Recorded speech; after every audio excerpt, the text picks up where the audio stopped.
Assalamualaikum warahmatullahi wabarakatuh. Nama saya Bahrul Rizky Kurniawan. Saya dari jurusan Fisika, Fakultas MIPA.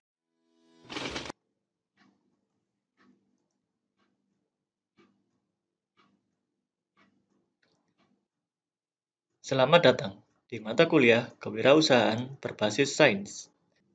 Saya ucapkan selamat bergabung kepada seluruh mahasiswa yang telah mengambil mata kuliah ini. Perkenalkan, saya Bahrul Rizky Kurniawan, dosen yang akan mengampu mata kuliah ini selama 1 semester. Silakan Anda subscribe channel YouTube saya karena materi pada perkuliahan ini dapat Anda akses melalui channel YouTube saya. Anda juga boleh like, share agar video ini bermanfaat untuk orang yang lebih banyak. Baiklah, sebelum kita mulai perkuliahan pada hari ini, kita awali dengan berdoa. Silakan berdoa sesuai agama dan kepercayaan masing-masing. Berdoa dipersilakan. Selesai. Pada video kali ini, kita akan berdiskusi tentang mengelola sumber daya manusia. Materi diskusi pada video kali ini akan disajikan oleh kelompok 5. Assalamualaikum warahmatullahi wabarakatuh. Perkenalkan, nama saya Bintan Nuril Irfania dari offering B S1 Pendidikan Fisika. Saya berasal dari Pamekasan. Assalamualaikum warahmatullahi wabarakatuh. Perkenalkan, nama saya Anjeli Dwinandasa Putri. Saya berasal dari Kota Malang dan saya mengambil prodi S1 Pendidikan Fisika.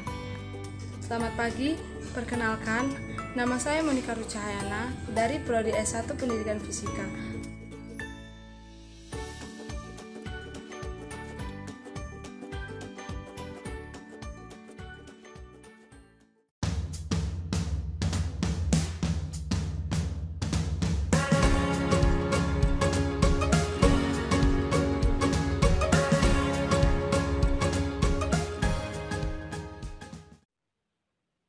Assalamualaikum warahmatullahi wabarakatuh.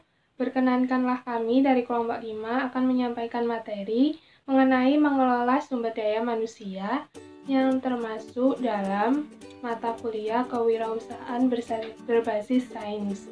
Di sini saya akan mewakilkan untuk memperkenalkan anggota dari kelompok 5, yaitu yang pertama terdapat Anjeli Dwinandasa Putri, yaitu saya sendiri. Yang kedua ada Bintan Nuril Irfania. Yang ketiga ada Monika Rucahayana. Dan yang terakhir terdapat Surya Margareta. Di sini saya akan menyampaikan mengenai pengertian manajemen sumber daya manusia.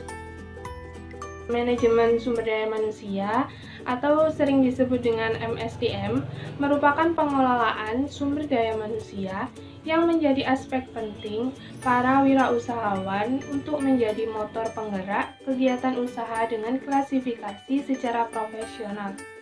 MSDM atau manajemen sumber daya manusia didasari pada suatu konsep bahwa setiap karyawan adalah manusia, bukan mesin-mesin dan bukan semata sebagai sumber daya bisnis. Kajian MSDM atau manajemen sumber daya manusia menggabungkan beberapa bidang ilmu seperti psikologi, sosiologi, dan lain-lain. Unsur utama dalam MSDM ini adalah manusia. Manajemen sumber daya manusia juga menyangkut desain dan implementasi sistem perencanaan, penyusunan karyawan, pengembangan karyawan, pengelolaan karir, evaluasi kinerja, kompensasi karyawan, dan hubungan tenaga kerjaan yang baik. Manajemen sumber daya manusia melibatkan semua keputusan dan praktek manajemen yang mempengaruhi secara langsung sumber daya manusia. Itu adalah mengenai pengertian dari manajemen sumber daya manusia atau sering disingkat dengan MSDM. Selanjutnya akan dilanjutkan materi oleh anggota kelompok 5 yang lainnya. Terima kasih. Materi selanjutnya, fungsi-fungsi dalam manajemen sumber daya manusia. Fungsi-fungsi ini dibagi menjadi 8. Yang pertama, analisis jabatan. Analisis jabatan adalah proses untuk memperoleh dan mengumpulkan berbagai informasi yang berhubungan dengan suatu jabatan. Hasil dari analisis ini dibagi menjadi dua. Yang pertama, uraian jabatan. Uraian jabatan meliputi identitas jabatan, fungsi jabatan, uraian tugas, wewenang, tanggung jawab, hubungan kerja, bahan, alat, dan mesin yang digunakan, serta kondisi kerja. Yang kedua, spesifikasi jabatan. Spesifikasi jabatan memuat syarat-syarat minimum yang harus dipenuhi oleh seseorang agar dapat melaksanakan jabatan tertentu dengan baik. Syarat-syarat minimum tersebut meliputi persyaratan pendidikan, persyaratan pelatihan, persyaratan pengalaman, persyaratan psikologi, dan persyaratan khusus.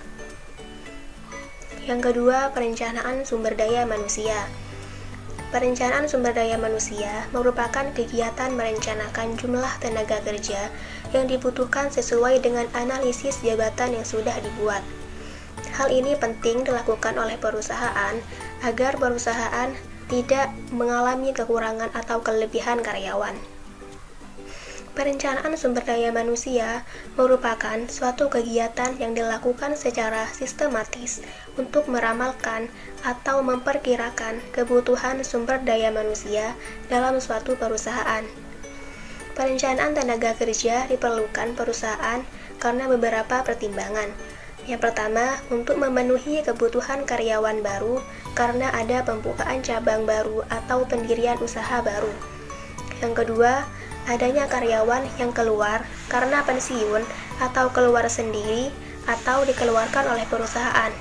Yang ketiga, pertimbangan lainnya. Fungsi yang ketiga, pengadaan karyawan. Pengadaan karyawan yaitu upaya untuk memperoleh jumlah dan jenis tenaga kerja yang tepat untuk memenuhi kebutuhan organisasi dalam upaya mencapai tujuan yang telah ditentukan. Pengadaan karyawan ini dibagi meliputi penarikan, seleksi, penempatan atau placement. Penarikan yaitu upaya mencari calon karyawan yang memenuhi syarat tertentu sehingga di perusahaan dapat memilih orang-orang yang paling tepat untuk mengisi lowongan yang ada. Proses penarikan pegawai juga disesuaikan dengan kebutuhan dan persyaratan yang diinginkan. Penarikan pegawai dapat dilakukan melalui referensi, iklan, bursa tenaga kerja, open house, dari lembaga pendidikan tinggi, pusat-pusat pelatihan, atau dengan cara lainnya. Setelah melakukan penarikan, selanjutnya perlu dilakukannya seleksi. Seleksi yaitu suatu proses untuk memilih atau mendapatkan tenaga kerja yang memenuhi syarat sesuai dengan ketentuan organisasi. Tujuan dari seleksi itu sendiri yaitu untuk mendapatkan tenaga kerja yang paling tepat untuk menduduki jabatan tersebut. Proses dari seleksi, yang pertama, seleksi surat lamaran, tes umum, wawancara, psikotes, sampai dengan tes kesehatan. Setelah karyawan lolos seleksi, akan dibagi dalam dua kategori. Yang pertama, mereka langsung dapat bekerja karena sudah berpengalaman kerja sebelumnya. Yang kedua, mereka belum memiliki pengalaman kerja. Kelompok yang belum memiliki pengalaman kerja ini perlu diberikan pelatihan terlebih dahulu. Yang ketiga yaitu penempatan atau placement. Penempatan ini berkaitan dengan pencocokan seseorang dengan jabatan yang akan dijabatnya berdasarkan kebutuhan jabatan. Selanjutnya ada pelatihan dan pengembangan. Tujuan dari pelatihan dan pengembangan adalah untuk membiasakan karyawan bekerja di perusahaan, di mana dalam pelatihan dan pengembangan ini diharapkan keahlian karyawan bertambah atau meningkat, sehingga mereka siap untuk dipekerjakan. Dan untuk materi yang diberikan itu sesuai dengan keahlian yang dibutuhkan. Selanjutnya kompensasi. Kompensasi merupakan imbalan yang diterima karyawan sebagai balas jasa atas pekerjaan mereka. Pada umumnya, kompensasi terdiri dari upah, tunjangan perumahan, kesehatan, hari tua, insentif, dan premi. Kompensasi dipengaruhi beberapa faktor. Yang pertama, pendidikan, yang kedua jabatan, yang ketiga wewenang, yang keempat tanggung jawab. Kompensasi biasanya berupa uang tunai atau non-tunai. Selanjutnya, perencanaan karir. Perencanaan karir adalah perjalanan kerja karyawan dalam perusahaan. Selain perencanaan karir, perusahaan juga mengadakan evaluasi, di mana guna evaluasi adalah untuk mengetahui seberapa baik atau buruknya kinerja seorang karyawan. Assalamualaikum warahmatullahi wabarakatuh. Baik, saya akan melanjutkan presentasi kelompok kami tentang keselamatan dan kesehatan. Perusahaan perlu memikirkan keselamatan dan kesehatan kerja merujuk pada kesehatan fisik, mental karyawan akibat lingkungan kerja sebagai upaya agar mereka tetap merasa betah dan nyaman dalam berorganisasi di perusahaan. Kondisi fisik meliputi penyakit, kecelakaan kerja seperti kehilangan nyawa, cacat anggota tubuh. Sementara itu, penyakit akibat stres dengan kehidupan kerja yang kurang berkualitas. Sikap apatis dapat dilakukan dengan cara melakukan pembinaan bagi seluruh karyawan melalui komunikasi yang efektif. Karyawan saling terbuka satu sama lain dan menjalin hubungan yang harmonis. Selanjutnya ada pemutusan hubungan kerja. Pemutusan hubungan kerja adalah kebijakan perusahaan untuk memberhentikan seseorang karyawan karena penyebab tertentu. Pemutusan hubungan kerja ada beberapa penyebab, antara lain yang pertama yaitu memasuki masa pensiun. Memasuki masa pensiun ini merupakan faktor alamiah karena usia produktif. Cara ini merupakan pemberhentian secara terhormat karena sudah memasuki masanya yang sudah pensiun. Yang kedua yaitu ada permintaan pengunduran diri. Permintaan ini karena alasan pribadi dapat dilakukan seluruh karyawan, misalnya karena ketidakcocokan antara karyawan dengan perusahaan. Yang ketiga ada pemecatan karena kesalahan.